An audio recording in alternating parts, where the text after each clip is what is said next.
Hello friends, welcome to my channel. ಎಲ್ಲರೂ ಹೇಗಿದ್ದೀರಾ? Hope ಎಲ್ಲರೂ ಚೆನ್ನಾಗಿದ್ದೀರಾ ಅಂತ. ಸೊ ನಾನು ಕೂಡ ತುಂಬಾ ಚೆನ್ನಾಗಿದ್ದೀನಿ. ಏನಪ್ಪ ಇವತ್ತು ಕಾರಲ್ಲಿ ಹೊರಟಿದ್ದಾರೆ ಅಂತ ಅಂದ್ಕೊಳ್ತಾ ಇದ್ದೀರಾ? ಎಸ್, ನಾನು ಇವತ್ತು ಆಲ್ ಆಫ್ ಎ ಸಡನ್ ಅಮ್ಮ ಮನೆಗೆ ಹೊರಟಿದ್ದೀನಿ. ಇದು ಬಂದು ಸಾಟರ್ಡೆ ನೈಟು ಅರೌಂಡ್ ಒಂದು 10 o'clock ಆಗಿತ್ತು ನಾವು ಹೊರಡೋಷ್ಟೊತ್ತಿಗೆ. ವಿಶೇಷ ಏನಿಲ್ಲ, ಸ್ವಲ್ಪ ನನಗೆ ಯಾಕೋ ರೆಸ್ಟ್ ಮಾಡಬೇಕಂತ ಅನ್ನಿಸ್ತಾ ಇತ್ತು. ಸೊ ಅಮ್ಮ ಮನೆಗೆ ಹೊರಟಿದ್ದೀನಿ. ಅಮ್ಮ ಫಸ್ಟು ನಮಗೆ ತುಂಬ ಹತ್ರದಲ್ಲಿದ್ದರು. ಹಾರ್ಡ್ಲಿ ಒಂದು 6 to 7 kilometers ಅಷ್ಟೇ ಇದ್ದರು. ಇವಾಗ ಅಮ್ಮನ ಮನೆಗೆ ಹೋಗ್ಬೇಕಂದ್ರೆ 25 to 30 kilometers ಹೋಗಬೇಕು. ಸೊ ಅದಕ್ಕೆ ನೈಟು ಹೊರಟ್ಬಿಟ್ವಿ. ಸ್ವಲ್ಪ ನನಗೆ ಒಂದು ದಿವಸ ಇದ್ದಂಗೆ ಆಗುತ್ತೆ ಅಂತೇಳಿ ಬೆಳಗ್ಗೆ ಹೋಗಿ ಸಂಜೆ ಬಂದುಬಿಟ್ರೆ ನನಗೂ ಕೂಡ ಏನೂ ರೆಸ್ಟ್ ಮಾಡ್ದಂಗೆ ಅನಿಸಲ್ಲ ಅಂತ ಹೇಳಿಬಿಟ್ಟು ನೈಟೇ ಹೊರಟಿದ್ದೀವಿ. ಇನ್ನು ನೈಟ್ ನಾವು ಅಲ್ಲಿ ಹೋಗಿ ತಲುಪೋಷ್ಟೊತ್ತಿಗೆ 11:45 ಆಗೋಯ್ತು. ಹೋಗಿ ಮಲ್ಕೊಂಡ್ಬಿಟ್ವಿ. ಇವತ್ತು ಮತ್ತೆ ನಾನು ಮಾರ್ನಿಂಗ್ ಎದ್ದು ವ್ಲಾಗ್ನ ಮತ್ತೆ ಸ್ಟಾರ್ಟ್ ಮಾಡಿದ್ದೀನಿ. ಏನು ಅಂತಂದರೆ ನನಗೆ ಫಸ್ಟು ಪ್ರೆಗ್ನೆನ್ಸಿನಲ್ಲಿ ನನ್ನ ಮಗಳು ಹುಟ್ಟಿದಾಗ ಅಮ್ಮ ಹತ್ರನೇ ಇದ್ದರು. ನಾನು ಆವಾಗವಾಗ ಹೋಗಿ ಬರ್ತಾಯಿದ್ದೆ, ಯಾಕಂದರೆ ನನ್ನ ಮಗಳು ತುಂಬಾ ತೊಂದರೆ ಕೊಡ್ತಾಯಿದ್ಲು ದೊಡ್ಡವಳು. ಸೊ ನನಗೆ ಅಮ್ಮ ಹತ್ರನೇ ಇದ್ದಾರೆ ಅಂತ ಅನ್ನಿಸ್ತಾಯಿತ್ತು. ನಾನು ಹೋಗಿ ರೆಸ್ಟ್ ಮಾಡಿಕೊಂಡು ಬರ್ತಿದ್ದೆ. ಬಟ್ ಇವಾಗ ಆ ಥರ ಆಗಲ್ಲ, ಯಾಕಂದರೆ ಕೃಷಾ ಸ್ಕೂಲಿಗೆ ಹೋಗ್ತಾಳೆ. ನಾನು ಸರಿ ಅಮ್ಮನ ಮನೆಗೆ ಬರೋದಕ್ಕಾಗೋದಿಲ್ಲ. ಮತ್ತು ಇನ್ನೊಂದು ವಿಷಯ ಏನಂತಂದರೆ, ಈಗ ಅಮ್ಮ ದೂರನೂ ಬಂದುಬಿಟ್ಟಿದ್ದಾರೆ. ಸೊ ದೂರ ಯಾಕೆ ಬಂದಿದ್ದಾರೆ ಅಂತಂದರೆ, ನನ್ನ ತಂಗಿ ಇರೋದು ಇದೇ ಏರಿಯಾನಲ್ಲೇ. ಅಮ್ಮಗೂ ಕೂಡ ಏಜ್ ಆಗ್ತಾಯಿದೆ. ಅವರು ಎಲ್ಲೋ ನಮ್ಮಿಂದ ದೂರ ಇರೋದು ನಮಗೂ ಕೂಡ ಇಷ್ಟ ಇಲ್ಲ. ಯಾರಿಗಾದರೂ ಒಬ್ಬರಿಗೆ ಹತ್ರ ಇರಬೇಕು, ನನಗಾಗಲಿ ಅಥವಾ ನನ್ನ ತಂಗಿಗಾಗಲಿ ಹತ್ರ ಇರಲಿ ಅಂತ ಹೇಳಿ ನಮ್ಮ ಪ್ಲ್ಯಾನು. ಯಾಕಂತಂದರೆ ನಾನು ನನ್ನ ಮನೆಯಲ್ಲಿ ಅವ್ರನ್ನ ಕರ್ಕೊಂಡು ಬಂದು ಇಟ್ಕೊಳ್ಳೋದಕ್ಕಾಗೋದಿಲ್ಲ. ಯಾಕಂದರೆ ನನಗೆ ಅತ್ತೆ ಮಾವ ನಾದಿನಿ ಅಂತೇಳಿ ಒಂದು ದೊಡ್ಡ ಕುಟುಂಬನೇ ಇದೆ. ಬಟ್ ತಂಗಿಗಾದರೆ ಅತ್ತೆ ಮಾವ ಯಾರೂ ಇಲ್ಲ, ಅವರು ಗಂಡ ಹೆಂಡತಿ ಮಗು ಅಷ್ಟೇ ಇರೋದು. ಸೊ ಹಾಗಾಗಿ ನಾವು ಪ್ಲ್ಯಾನ್ ಮಾಡಿ, ನೀವು ತಂಗಿ ಮನೆ ಕಡೆನೇ ಶಿಫ್ಟ್ ಮಾಡ್ಕೊಳ್ಳಿ, ನಿಮಗೆ ಈ ಏರಿಯಾದಲ್ಲಿ ಮನೆ ಕೂಡ ಸಿಗ್ತಾ ಇಲ್ವಲ್ಲ ಅಂತೇಳಿ ನಾವು ಸಜೆಸ್ಟ್ ಮಾಡಿದ್ವಿ. ಸೊ ಬನ್ನಿ ಅಮ್ಮನ ಕೇಳೋಣ ಮನೆ ಹೇಗಿದೆ ಅಂತ. ಹೊಸ ಮನೆ, ಹೊಸ ಏರಿಯಾ ಪರವಾಗಿಲ್ಲ, ಅಡ್ಜಸ್ಟ್ ಆಗ್ತಾ ಇದೆ. ಅಡ್ಜಸ್ಟ್ ಮಾಡ್ಕೋಬೇಕಲ್ಲ. ಅಂಗಡಿ ಎಲ್ಲ ಸ್ವಲ್ಪ ದೂರ ಇದೆ, ಹೋಗಿ ಎಲ್ಲ ತರಕಾರಿ ಎಲ್ಲ ತಗೋಬೇಕು. ನೀರು ಸ್ವಲ್ಪ ಅಡ್ಜಸ್ಟ್ ಮಾಡ್ಕೊತಾ ಇದ್ದೀನಿ. ವಾರದಲ್ಲಿ 2 ದಿವಸ ಬಿಡ್ತಾರೆ ಅಷ್ಟೇ, ಗುರುವಾರ ಭಾನುವಾರ. ಅದನ್ನು ಇಟ್ಕೊಂಡು ಅಡ್ಜಸ್ಟ್ ಮಾಡ್ಕೊತಾ ಇದ್ದೀನಿ. 2 ದಿವಸಕ್ಕೆ ಒಂದ್ಸರಿ ಬರುತ್ತಾ ನೀರು?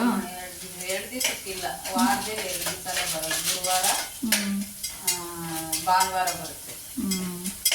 ವಾರವೆಲ್ಲ ಅದನ್ನೇ ಅಡ್ಜಸ್ಟ್ ಮಾಡಬೇಕು. ಕುಡಿಯೋ ನೀರು ಮಾಮೂಲಿ ನೀರು ಬರುತ್ತೆ. ಆ್ಯಕ್ಚುಲಿ ಏನು ಗೊತ್ತಾ ಫ್ರೆಂಡ್ಸ್, ಅಮ್ಮ ಇದ್ದಿದ್ದು ಇಷ್ಟು ದಿವಸ ಚಿಕ್ಕಸಂದ್ರದಲ್ಲಿದ್ದರು. ಈಗ ಲಗ್ಗೆರೆಗೆ ಶಿಫ್ಟ್ ಆಗಿದ್ದಾರೆ. ಲಗ್ಗೆರೆಗೆ ಶಿಫ್ಟ್ ಆಗೋದಕ್ಕೆ ಕಾರಣ ಇಷ್ಟೇ, ತುಂಬ ರೆಂಟು ಎಲ್ಲನೂ ಜಾಸ್ತಿ ಆಗೋಗಿದೆ. ಆ ಕಡೆ ನಮ್ಮ ಬಜೆಟ್ಗೆ ಲೀಸ್ಗೆ ಸಿಕ್ಕಲಿಲ್ಲ ಚಿಕ್ಕಸಂದ್ರ ಕಡೆ. ಸೊ ಹಂಗಾಗಿ ಅಮ್ಮ ಇವಾಗ ಲಗ್ಗೆರೆ ಕಡೆ ಶಿಫ್ಟ್ ಆಗಿದ್ದಾರೆ. ನಾನು ಇವತ್ತು ಫಸ್ಟ್ ಡೇ ಬಂದಿರೋದು ಅಮ್ಮ ಶಿಫ್ಟ್ ಆದಮೇಲೆ. ಹೆಂಗಿದೆ ಅಂತ ಮನೆ ನೋಡೋಕ್ಕೆ ಚೆನ್ನಾಗಿದೆ. Single bedroom. ಫಸ್ಟ್ ಅಮ್ಮ ಇದ್ದಿದ್ದು ಚಿಕ್ಕಸಂದ್ರದಲ್ಲಿ ಡಬಲ್ ಬೆಡ್ರೂಮಲ್ಲಿದ್ದರು. ಈಗ ಮತ್ತೆ ಸಿಂಗಲ್ ಬೆಡ್ರೂಮು. ಯಾವಾಗಲೂ ಹಪ್ ಹೋಗ್ಬೇಕಂತ ಹೇಳ್ತಾರೆ, ಬಟ್ ಇದು ಹಿಂಗೆ ಬರ್ತಾಯಿದೆ ನಮ್ಮದು. ಫಸ್ಟಿಂದನೂ ನಾವು ಸಿಂಗಲ್ ಬೆಡ್ರೂಮಲ್ಲೇ ಇಟ್ಕೊಂಡು ಬಂದಿದ್ದು. ಬಟ್ ಲಾಸ್ಟ್ ನಾವು ಚಿಕ್ಕಸಂದ್ರಕ್ಕೆ ಶಿಫ್ಟ್ ಆದಾಗ ಮತ್ತೆ ಡಬಲ್ ಬೆಡ್ರೂಮ್ ಮಾಡಿದ್ವಿ. ಬಟ್ ಅದು ಮಾಡಿದ್ದು ಒಂಥರ ಒಳ್ಳೆಯದೇ ಅಂತಲೇ ಹೇಳ್ಬೋದು. ನಂದು ನನ್ನ ತಂಗಿದು ಮದುವೆ ಆಯಿತು, ಬಾಣಂತನ ಆಯಿತು. ಸೊ ಇದೆಲ್ಲ ಆ ಮನೆಯಲ್ಲೇ ಆಗೋಯಿತು. ತುಂಬಾ ಕನ್ವೀನಿಯೆಂಟಾಗಿತ್ತು ಆ ಮನೆ. ಬಟ್ ಏನಂತಂದರೆ ಈಗ ರೇಟ್ ಜಾಸ್ತಿ ಆಗಿರೋದ್ರಿಂದ ಅಲ್ಲಿ ನಮಗೆ ನಮ್ಮ ಬಜೆಟ್ಗೆ ಮನೆ ಸಿಕ್ಕಲಿಲ್ಲ ಅಂತ ಹೇಳ್ಬೋದು. ಯಾಕಂದರೆ ಅಮ್ಮ ರೆಂಟಿಗೆ ಹೋಗೋದಕ್ಕಾಗೋದಿಲ್ಲ, ಯಾಕಂದರೆ ಅಮ್ಮ ಸಂಪಾದನೆ ಮಾಡಿದ್ರೆ ಅವ್ರ ಖರ್ಚಿಗೆ ಸರಿ ಹೋಗುತ್ತೆ. ಸೊ ರೆಂಟ್ ಕಟ್ಕೊಂಡು ಮನೆ ಮೈಂಟೈನ್ ಮಾಡಿಕೊಂಡು ಮಾಡೋಕ್ಕಾಗಲ್ಲ, ಯಾಕಂದರೆ ಅವ್ರು ಸಿಂಗಲ್ಲಾಗಿರೋದ್ರಿಂದ. ಹಂಗಾಗಿ ಇಲ್ಲಿ ಬಂದು ಲೀಸ್ಗೆ ಹಾಕ್ಕೊಂಡಿದ್ದಾರೆ. ಇದು ಒಂದು 5 lakhsಗೆ ಹಾಕ್ಸ್ಕೊಂಡಿರೋವಂಥದ್ದು. ಇನ್ನು ಈ ಫೋಟೋನಲ್ಲಿ ಕಾಣಿಸ್ತಿದ್ದಾರಲ್ಲ, ಇವರು ನಮ್ಮ ಅಜ್ಜಿ, ಅಂದರೆ ನಮ್ಮ ತಂದೆಯವರ ಅಮ್ಮ. ಇನ್ನು ನಮ್ಮ ತಂದೆ ಫೋಟೋನು ತೋರಿಸ್ತಾ ಇದೆ ನಿಮಗೆ. ಬಟ್ ಫೋಟೋ ಮನೆ ಶಿಫ್ಟ್ ಮಾಡಬೇಕಾದ್ರೆ ಒಡೆದೋಯ್ತು ಅಂತ ಹೇಳಿದ್ರು ಅಮ್ಮ. ಸೊ ಅದನ್ನು ಇನ್ನೂ ಫ್ರೇಮ್ ಹಾಕ್ಸಿಲ್ವಂತೆ. ಇನ್ನೊಂದು ವಿಷಯ ಏನಂತಂದರೆ, ಲಗ್ಗೆರೆಗೆ ಶಿಫ್ಟ್ ಆಗೋದಕ್ಕೆ ತಂಗಿ ಕೆಲಸಕ್ಕೆ ಹೋಗ್ತಾ ಇದ್ದಾಳೆ. ಸೊ ಅವ್ರ ಮಗುನ ಕೂಡ ನೋಡ್ಕೊಳ್ತೀನಿ ಅಂತ ಹೇಳಿದರು ಅಮ್ಮ. ಸೊ ಅವಳು ದುಡ್ಡು ಕೊಡ್ತಾಳೆ ಮಗುನ ನೋಡಿಕೊಂಡ್ರೆ. ನಮಗೆ ಅಮ್ಮ ಇನ್ನು ಹೊರಗಡೆ ಹೋಗಿ ಕೆಲಸ ಮಾಡೋದು ನಮ್ಗೆ ಇಷ್ಟ ಇರಲಿಲ್ಲ, ಅವ್ರ ಕೈಲಿ ಆಗೋದು ಇಲ್ಲ. ಸೊ ಹಾಗಾಗಿ ಅವಳು ನನ್ನ ಮಗುನೇ ನೋಡ್ಕೊ, ನಾನು ನಿನಗೆ ದುಡ್ಡು ಕೊಡ್ತೀನಿ ಅಂತ ಹೇಳಿರೋದ್ರಿಂದ ಮಗುನ ನೋಡ್ಕೊಳ್ತಾರೆ ಅಮ್ಮ. ನನಗೆ ನಮ್ಮ ತಾಯಿನ ನೋಡಿದಾಗೆಲ್ಲ ಒಂದು ಏನು ಅನಿಸುತ್ತೆ ಅಂತಂದರೆ, ಹೆಣ್ಣಾಗಿ ಹುಟ್ಟಾದ್ಮೇಲೆ ಒಂದು ಹೆಣ್ಣಿಗೆ ಇಲ್ಲ ತವ್ರ ಮನೆ ಆದರೂ ಚೆನ್ನಾಗಿರಬೇಕು, ಇಲ್ಲ ಗಂಡನ ಮನೆ ಆದರೂ ಚೆನ್ನಾಗಿರಬೇಕು, ಗಂಡ ಜವಾಬ್ದಾರಿ ಇರೋರಾಗಿರಬೇಕು, ಇಲ್ಲ ಅಂತಂದರೆ ದುಡ್ಡಾದರೂ ಇರಬೇಕು. ಇದರಲ್ಲಿ ಯಾವುದಾದ್ರೂ ಒಂದಿರಬೇಕು. ಯಾವುದೂ ಇಲ್ಲ ಅಂತಂದರೆ ಆ ಹೆಣ್ಣಿನ ಜೀವನ ನರಕ ಅಂತಲೇ ಹೇಳ್ಬೋದು. ಯಾಕೆ ಅಂತಂದರೆ ನಮ್ಮ ತಂದೆ ತೀರ್ಕೊಂಡಾಗ ನಾನು ನನ್ನ ತಂಗಿ ಇಬ್ಬರು ಚಿಕ್ಕವರು. ಮೇ ಬಿ ನಾನೊಂದು 6th ಸ್ಟ್ಯಾಂಡರ್ಡ್ ಇದ್ದರೆ ಅವಳು 4th ಏನೋ ಇರ್ತಾಳೆ. ನಮಗೆ ಏನಂದ್ರೆ ಏನೂ ಗೊತ್ತಿಲ್ಲ ಆವಾಗ. ಆಲ್ ಆಫ್ ಎ ಸಡನ್ ಬಂದು ಏನೋ ಕರ್ಕೊಂಡೋದ್ರು ನಮ್ಮನ್ನು ಸ್ಕೂಲಿಂದ.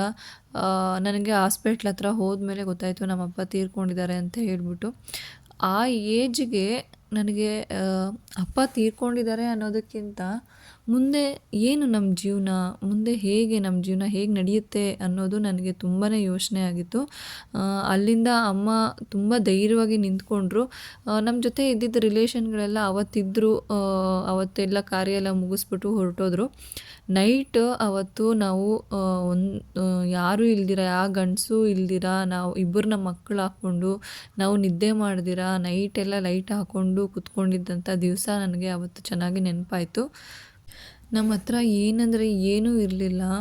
ನಾವು ಬಟ್ಟೆನ ಗಂಟು ಕಟ್ಟಿಕೊಂಡು ಬಂದಿದ್ದು. ಒಂದು ಗ್ಯಾಸ್ ಇರಲಿಲ್ಲ, ಏನಿಲ್ಲ. ಹೋಗ್ಬಿಟ್ಟು ನಾವು ಒಂದು ₹50ಗೆ ಸೀಮೆಣ್ಣೆ ಹಾಕಿಸ್ಕೊಂಬಂದು ಸೀಮೆಣ್ಣೆ ಸ್ಟೌವಲ್ಲಿ ಅಮ್ಮ ಅಡುಗೆ ಮಾಡ್ತಾಯಿದ್ರು. ಆ ಸೀಮೆಣ್ಣೆ ಸ್ಟೌವ್ ಸಹ ಸರಿಯಾಗಿ ಉರಿತಾ ಇರಲಿಲ್ಲ. ಯಾರೂ ಕೂಡ ಮನೆಯಲ್ಲಿ ಗಂಡಸು ಅಂತ ಯಾರೂ ಇರಲಿಲ್ಲ, ಹೆಲ್ಪ್ ಮಾಡೋರು ಯಾರೂ ಇರಲಿಲ್ಲ. ತುಂಬಾ ಸ್ಟ್ರಗಲ್ ಲೈಫ್ ಅಂತಲೇ ಹೇಳ್ಬೋದು ಆವಾಗ. ಅಮ್ಮ ಹೆಂಗೆ ಧೈರ್ಯ ಮಾಡಿ ಸಾಕಿದ್ರು. ಒಂದು ಹಳ್ಳಿಯಿಂದ ಬಂದು ಬೆಂಗಳೂರು ಅಂದರೆ ಏನಂತ ಗೊತ್ತಿಲ್ಲ, ಓದಿಲ್ಲ, ಯಾವುದೇ ರೀತಿ ಒಬ್ಬ ಗಂಡಸಿನ ಸಪೋರ್ಟ್ ಇಲ್ಲ, ಒಂದು ಆಸ್ತಿ ಇಲ್ಲ, ಪಾಸ್ತಿ ಇಲ್ಲ, ಏನಂದರೆ ಏನೂ ಇಲ್ಲ. ನಮ್ಮಿಬ್ಬರು ಹೆಣ್ಮಕ್ಳನ್ನ ಹೇಗೆ ಸಾಕ್ಬಿಟ್ರು ಅಂತಲೇ ಗೊತ್ತಿಲ್ಲ.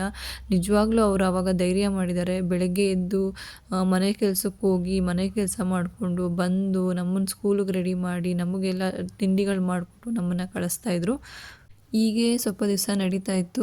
ಹಾಗೆ ನಾನು ದೊಡ್ಡ ಮಗಳಾಗಿರೋದ್ರಿಂದ ನನಗೆ ಬೇಗನೆ ರೆಸ್ಪಾನ್ಸಿಬಿಲಿಟಿ ನನ್ನ ತಲೆ ಮೇಲೆ ಬಿತ್ತಂತಲೇ ಹೇಳ್ಬೋದು.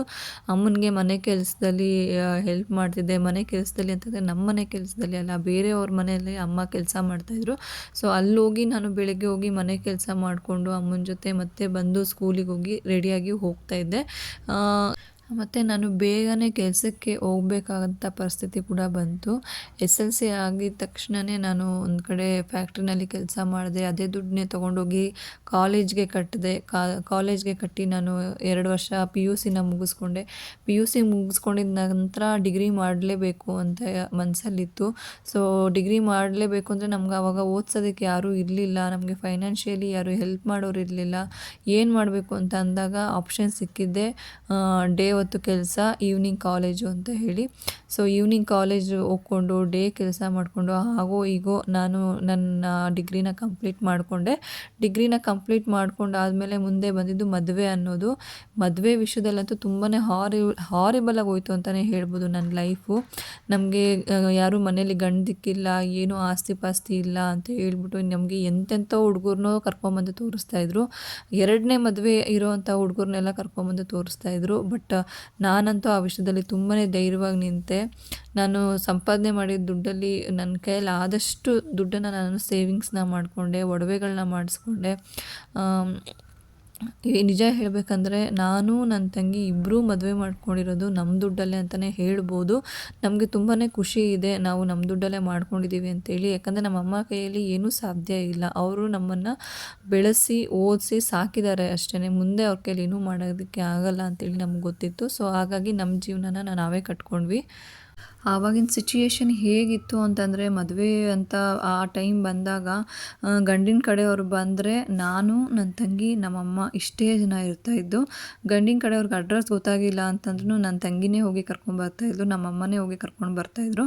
ಬಂದು ನೋಡಿದವರು, ಅಯ್ಯೋ ಯಾರೂ ಇಲ್ವಲ್ಲ ಈ ಮನೆಯಲ್ಲಿ, ಬರೀ ಇದೊಂದು ಹೆಂಗಸಿದೆಯಲ್ಲ ಅಂತೇಳಿ ನಮ್ಮನ್ನು ಬೇಡ ಅಂತಾನೆ ಅಂದ್ಕೊಳ್ತಾ ಇದ್ರು. ಸುಮಾರು ಜನ ಹಿಂಗೆ ಮನೆಯಲ್ಲಿ ಗಂಡಕ್ಕಿಲ್ಲ, ಆಸ್ತಿ ಪಾಸ್ತಿ ಇಲ್ಲ ಅಂತೇಳಿ ಬೇಡ ಅಂತ ಅಂದ್ಕೊಂಡವ್ರೆ ಹೆಚ್ಚು. ಹೆಚ್ಚು ನಾವು ಒಂದಷ್ಟು ಸಂಬಂಧಗಳನ್ನ ರಿಜೆಕ್ಟ್ ಮಾಡಿದ್ದೀವಿ. ಯಾಕಂದರೆ ನಮ್ಮ ತಲೆಯಲ್ಲಿ ಒಂದು ವಿಷಯ ನನ್ನ ತಲೆಯಲ್ಲಿ ಎಕ್ಸ್ಪೆಷಲಿ ನನ್ನ ತಲೆಯಲ್ಲಿ ಒಂದು ವಿಷಯ ಕೂತ್ಕೊಂಡಿತ್ತು. ಇಲ್ಲ, ನಾವು ಮದುವೆ ಅಂತ ಆದರೆ ಅಟ್ಲೀಸ್ಟ್ ಲೈಫಲ್ಲಿ ಸೆಟ್ಲ್ ಆಗೋ ಥರನೇ ಆಗಬೇಕು, ಮತ್ತು ನಮಗೆ ಈ ಥರ ಸ್ಟ್ರಗಲ್ ಲೈಫು ಬೇಡ ಅಂತ ನನಗಂತೂ ತುಂಬಾ ಅನಿಸಿತ್ತು.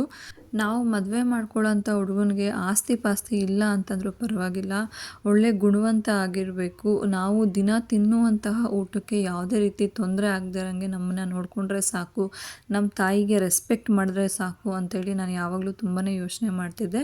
ಹಾಗೆ ನಾನು ಅಂದ್ಕೊಂಡಂಗೆ ಎಲ್ಲನೂ ಸಹ ನಾನು ಪ್ರಿಪೇರ್ ಮಾಡ್ಕೊಳ್ತಾ ಬಂದೆ. ಅಟ್ಲೀಸ್ಟ್ ನಮ್ಮ ಹತ್ರ ಒಂದು ಒಡವೆಗಳಿದ್ರೆ ಯಾವುದೋ ನಮ್ಮ ಕಷ್ಟ ಕಾಲಕ್ಕಾಗುತ್ತೆ ಅಂಥೇಳಿ ನಾನು ಒಂದೊಂದು ರೂಪಾಯಿನೂ ಕೂಡ ಸೇವ್ ಮಾಡಿದ್ದೀನಿ.